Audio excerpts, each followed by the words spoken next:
ዜግነተይ ብዛ ሳይፈልጠይና ጣልያናዊት እያ ምስ ወዲ ሱዳን ደለ ሰብ ብዙሕ ሰብ ወዲ ሱዳን ምስ ወዲ ሱዳን ለጋጠመን ነገር ይፈልጥ እዩና ማንኛውም ትግራዋይ ካብ ኤርትራ ላይ ተወለደ የለ ኤርትራዊ ለ ካብ ትግራዋይ ላይ ተወለደ የለይና ሰላም ይልዓቢ ኢለ ኢልሓስብ ሰላም ና ዩቲዩብ ቤተሰብ ሎማ አንቲ ፍልይ በለበለ ቪዲዮ መፅን ይኹና ለዩቲዩብ ሓዳሽ ይኹንኩይ ምስ ቃልኣብ ሻኩር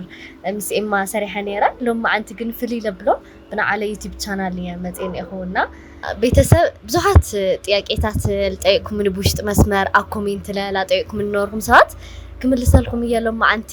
ያው ላየለ ለዚ ቪዲዮ መጀመር ክኾነን እዩና ላይክ ሼር ሰብስክራይብ ብምግባር ሓግዙኒ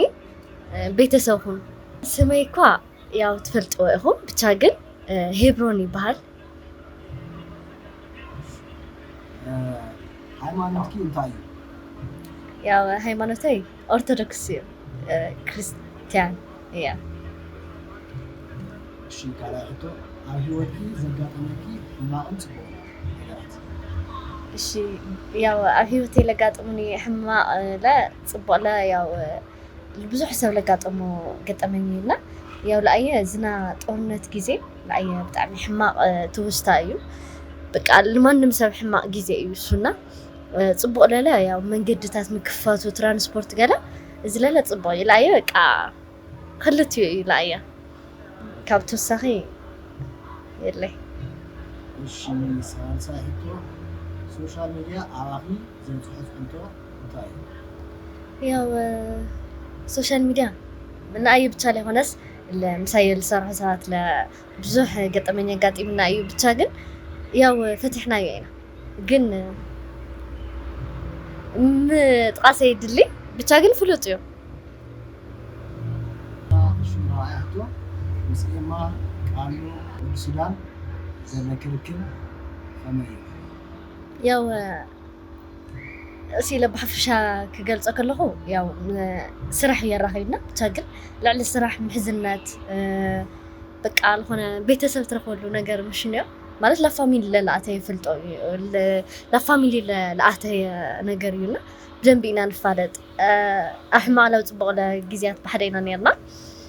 መጀመርያ ምስ ቃሉ እየ ስራሕ ጀሚራ ዳብ ካሜራ ንመፃኽሉ ምስ ቃልኣብ እዩ ብቻ ግን በቃ ቃልኣብ ላየ ሓወይለም ሓዛይ እዩ ብቻ ስራሕ ካብ ስራሕ ወፃኢ ምንም ዓይነት ርክብ ይነበረናይ ምስ ኤማለ ያው ሓወ እዩ ቢያንስ በቃ ብዙሓት ሕማቅ ፅቡቅ ይላሕለፍናሎም ታይማት ነዮ ብቻ ግን በቃ ካብ ስራሕ ወፃኢ ምንም ዓይነት ግንኙነት የብልናይ ምስ ወዲ ሱዳን ደለ ሰብ ብዙሕ ሰብ ወዲ ሱዳን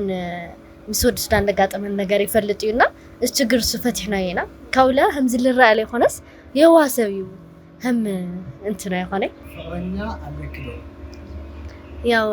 ፍቅረኛ የብለይ ዕድሜ ክንደይ? ያው እኳ ተሕለፈኒ ኣይብልሳይ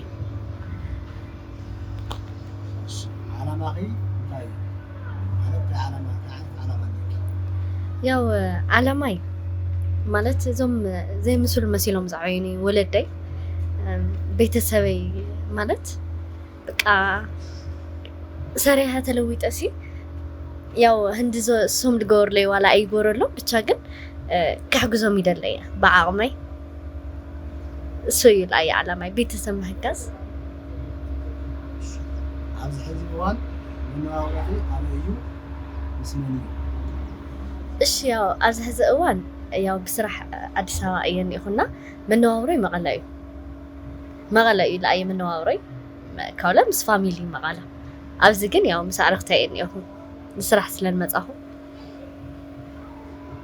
ኣብቲ ክትበፅሕዮ ዝሓሰብክዮ ቦታ ናና ንእሽተይ ዋላ ኢላ ንኩላይ ኣይበፃሕኮይ ምንም ኣይበፃሕኮይ ማለት ኣይጀመርኩ ኢለ መዋሊ ሓይሽ ምክንያቱ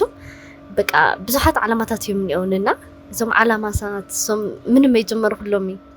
እና ሰሪሓ ዓላማይ ክሳኻዕ እየ ልደሊ ገና ኣይጀመርኩ እኒአኹና ድሕሪ ሓዚ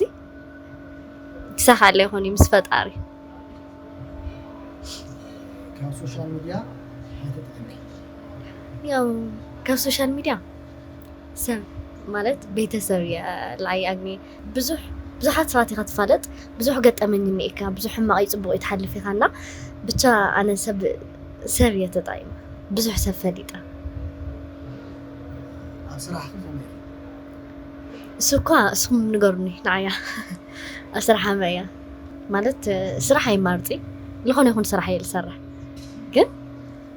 ዝኾነ በቃ እንዳይ ብቻ ግን ስራሕ ለለኒ ድሌት ዝለዓለ እዩ ኣይመርፂ ስራሕ ዝኾነ ይኹን ስራሕ ይሰርሕ እያ ኣብ ሂወትኪ ዓብዪ ቦታ ዘለዎ መን እዩ ቤተሰበይ ኣዕርኽተይ ቤተሰበይ ማለት በቃ ኣብ ጎነይ ዘሎ ሰብ ላያ ዓብዪ ቦታ እዩ እኒኦ ኣባይ ኣበይ ተወሊድካ ኣበይ ከተማ ያው ኣነ ዝተወለድኩሉ ቦታ ማጨው እዩ ለዓወ ኩሉ ሌላ መቐለ ማለት ኣብ 2 ዓመተይ ምናምን ለይመለአ እየ ናብ መቐለ ከይዳ ብቻ መቐለ እየ ትምህርቲ ኬጃኣት እና ያው ትምህርቲ ካብ ስንተኛ ናብ ስንተኛ እዩ መገለፅ ሃይ ስኩል ኣብ ካሊብ ተማሂራ 11 12 ዳዕሮ ተማሂራ በቃ 12 ወዲየ ያው ከፍ ኢለን ይኸውን ዜግነት እንታይ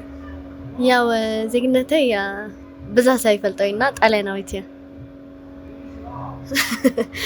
ኣይ ፈሊጣ እያ ብቻ ዜግነተይ ኢትዮጵያዊት እያ ሓበሻ እያ ንህዝቢ ትግራይና ንህዝቢ ኤርትራ ከመይ ትገልጽ ንህዝቢ ትግራይና ንህዝቢ ኤርትራ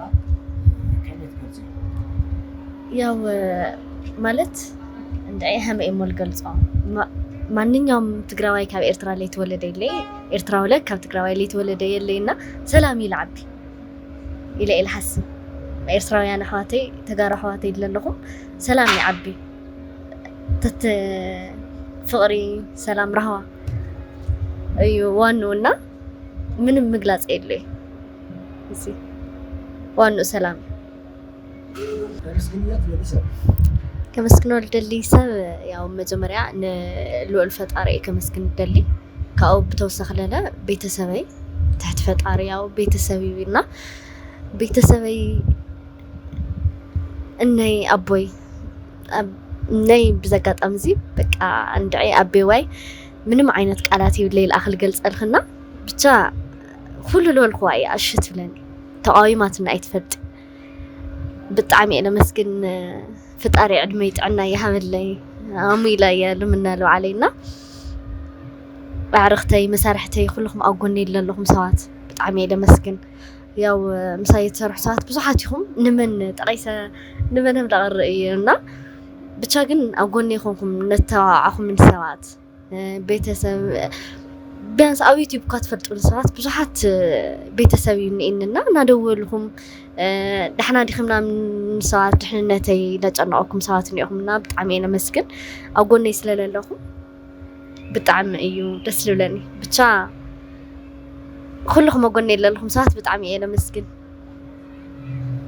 እሶም እየ ከመስግን ንደሊ ሰባት ዓይነት መልእኽቲ ተመሓላልፍ የለኪ ያው ልሰብ